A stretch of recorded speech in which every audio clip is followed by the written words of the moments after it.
Okay, in person we have Mr. Caleb Harrelson.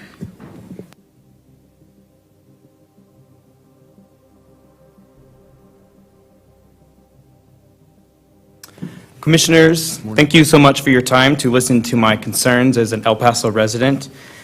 I am a father of 4 and concerned about this resolution. The Declaration of Independence says, "We hold these truths to be self-evident, that all men are created equal, that they are endowed by their Creator with certain unalienable rights, that among these are life, liberty, and the pursuit of happiness."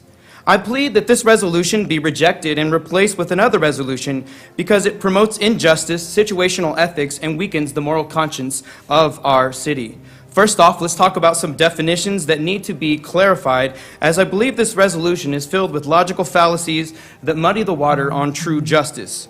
1, solidarity, unity or agreement with those that have a common interest or standard. Every law puts forth a moral objective, a standard. Everyone has a standard or a morality. It's the question of whose morality. So the question of neutrality is really a myth. Justice is impartially rendering to all humans their due under the ultimate law from our Creator, the ultimate standard. Yet it should be noted that reproductive justice or safe reproductive health care is an equivocation of what abortion truly is, the intentional taking of an innocent life. It is an injustice to our unborn neighbor. Healthcare, the organized provision of medical care to individuals. Humans, those specially created in the image of God as male or female with a soul and body, who have inherent dignity, value, worth, regardless of class, ethnicity, status, degree of dependency, environment, size, level of development.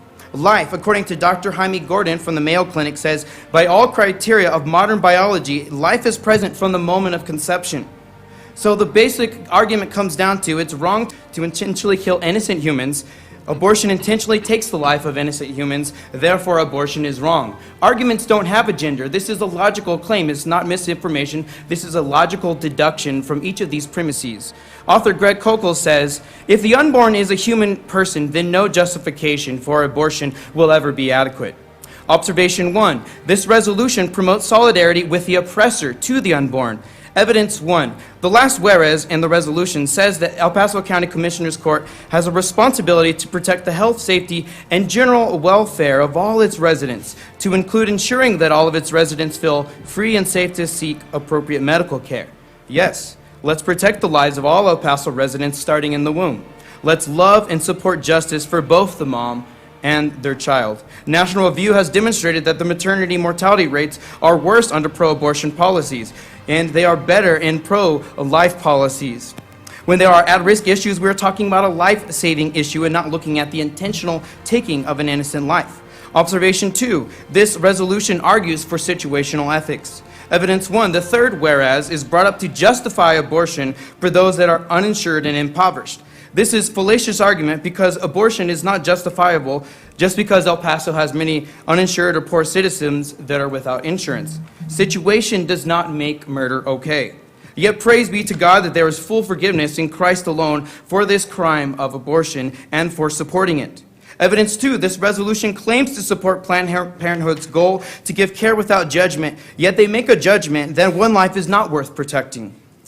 This life in the womb. This is situational ethics. The language in this resolution cloaks itself in morally righteous adjectives so as to make it absurd to be against reproductive justice. Yet it equivocates on the true meaning of justice. The reality is disguises what it's supporting, the intentional taking of life. This is not health care.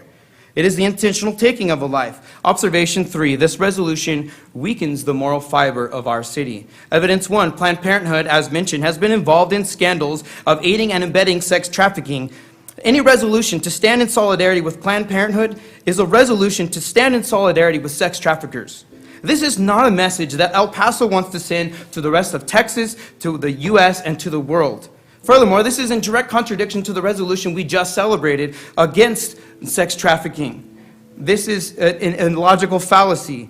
In evidence 2, this resolution, while cloaked in fine-sounding words, will continue to train our society that justice is doing what's right and convenient for yourself and not the most vulnerable in El Paso, the El Paso resident that is living and growing within a mother's womb. Living our lives fully at the expense of others is a morally bankrupt statement and reveals the religious nature of this resolution, secular humanism. See, neutrality is a myth. In conclusion, I plead that this resolution be rejected and replaced with another resolution because it promotes injustice, situational ethics, and weakens the moral conscience of our city. I move that it is replaced with the resolution for life, that it stands for solidarity with adoption agencies, Time. pregnancy centers, and churches that help needy mothers and babies. Thank you for your time. Thank you, sir. Thank you.